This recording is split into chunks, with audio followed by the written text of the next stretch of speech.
నమస్తే, welcome to వి3 news.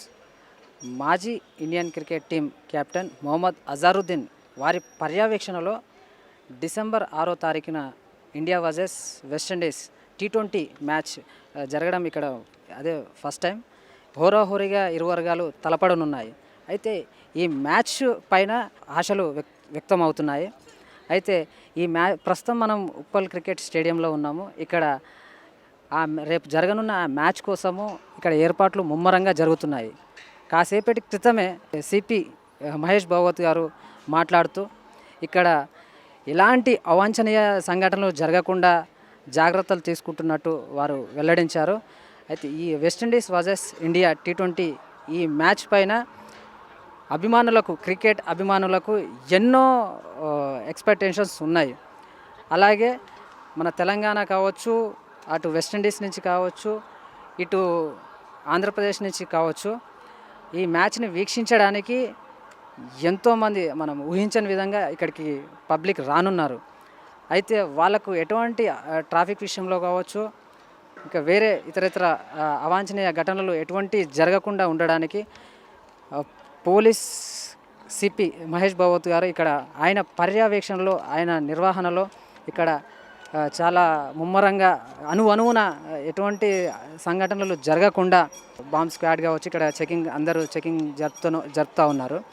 అయితే ముఖ్యంగా ఈ మ్యాచ్ చూడడానికి వచ్చే పబ్లిక్ కానీ క్రికెట్ అభిమానులకు కానీ చెప్పదలుచుకుందంటే ఈ క్రికెట్ స్టేడియం ఉప్పల్ క్రికెట్ స్టేడియంలో సుమారు 40,000 మంది సిట్టింగ్ కెపాసిటీ ఉన్న క్రికెట్ స్టేడియం ఇది. 4-వీలర్ కెపాసిటీ కావచ్చు. 4-వీలర్ కెపాసిటీ ఈ స్టేడియంలో 4,000 కెపాసిటీ 4-వీలర్ కెపాసిటీ. అయితే 2-వీలర్ కెపాసిటీ విషయానికి వస్తే 5,000 2-వీలర్ పార్కింగ్ కెపాసిటీ ఈ ఉప్పల్ స్టేడియంలో ఉంది. అలాగే 40,000 మంది సిట్టింగ్ కెపాసిటీ ఇక్కడ ఉంది. ఇక్కడ ముఖ్యమైన అంశం ఇండియా వర్సెస్ వెస్టిండీస్ T20 ఈ మ్యాచ్ ఇక్కడ హైదరాబాద్లో జరగడం ఇదే మొదటిసారి. ఈ సందర్భంగా ఈ మ్యాచ్ పైన ఎన్నో ఎక్స్పెక్టేషన్స్ అటు క్రికెట్ టీం ప్లేయర్స్కి కానీ, ఇరు వర్గాల క్యాప్టెన్స్కి కానీ, ఇక్కడ వీక్షించడానికి వచ్చిన అభిమానులకు కానీ ఈ మ్యాచ్ పైన చాలా ఎక్స్పెక్టేషన్స్ ఉన్నాయి. అయితే ఇక్కడికి వచ్చే క్రికెట్ వీక్షించడానికి వచ్చే అభిమానులకు మహేష్ భగవత్ గారు ఇచ్చిన ఇన్స్ట్రక్షన్స్ వాళ్ళకు ఏవేవైతే ఎలా ఉన్నాయో, ఏవేవైతే అలౌట్ లేదో వాళ్ళు స్పష్టంగా చెప్పారు. అయితే ఒక మొబైల్ మాత్రమే ఈ స్టేడియంలోకి క్రికెట్ చూడడానికి వచ్చి అఫీషియల్గా టికెట్ తీసుకొని మాత్రమే రావాలి. అయితే ఇక్కడికి ఎంట్రీ అయ్యే ముందు చెకింగ్స్ అనువున ప్రతిదీ చెక్ చేస్తారు. అయితే ఇక్కడికి లోపలికి తీసుకురావాల్సిన ఇన్స్ట్రుమెంట్స్ ఏవేవి ఉన్నాయో, తీసుకురాకూడని ఇన్స్ట్రుమెంట్స్ ఏవేవి ఉన్నాయో మనకు పోలీస్ వారు మనకు చెప్పారు. అయితే ఇక్కడ ల్యాప్టాప్స్ కానీ, కెమెరాస్ కానీ, మ్యాచ్ బాక్సెస్ కానీ, బ్యానర్స్ కానీ, సిగరెట్స్ కానీ, లైటర్స్ కానీ, కాయిన్స్ కానీ, వాటర్ బాటిల్స్ కానీ ఎటువంటివి ఇక్కడికి తీసుకురావడానికి వీల్లేదన్నట్టు వాళ్ళు చెప్పారు.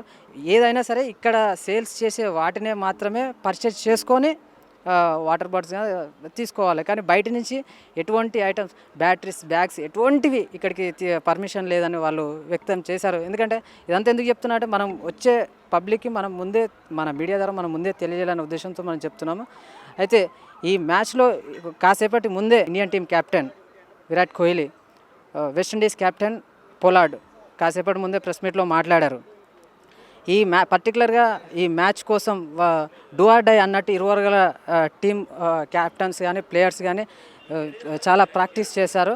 అయితే మనం ప్రస్తుతం చూడాలి రేపు 6వ తారీఖున ఏం జరగనుందో. 6వ తారీఖు రోజు evening 6 PM to 12 PM match timings ఇవి. తర్వాత ఇండియా వర్సెస్ వెస్టిండీస్ 2 టీమ్స్కి ఆల్ ది బెస్ట్ చెప్తూ మన ఇండియా గెలవాలని మన వి3 న్యూస్ ఛానల్ తరఫున మనస్ఫూర్తిగా కోరుకుంటూ చూస్తూనే ఉండండి వి3 న్యూస్. లక్ష్యం సమాజహితం. కెమెరామ్యాన్ క్రాంతితో సునీల్.